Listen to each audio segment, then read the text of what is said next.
o fim.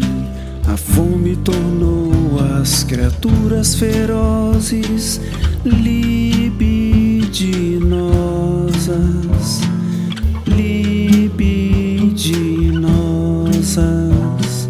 Correm dentro delas o sopro e a baba do diabo. É o fim, espectros selvagens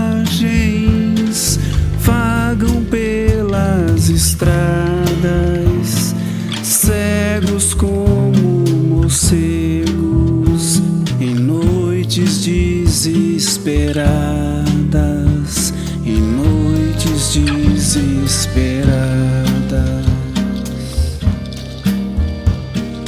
É o fim, Solano afunda-se pelas florestas, alagados tremendais, esteiros, riachos de águas violentas, deixando pelo caminho carruagens, charutos, conhaques. É o fim, Lopes perseguido como escravo pelos capitães do mato, do mato.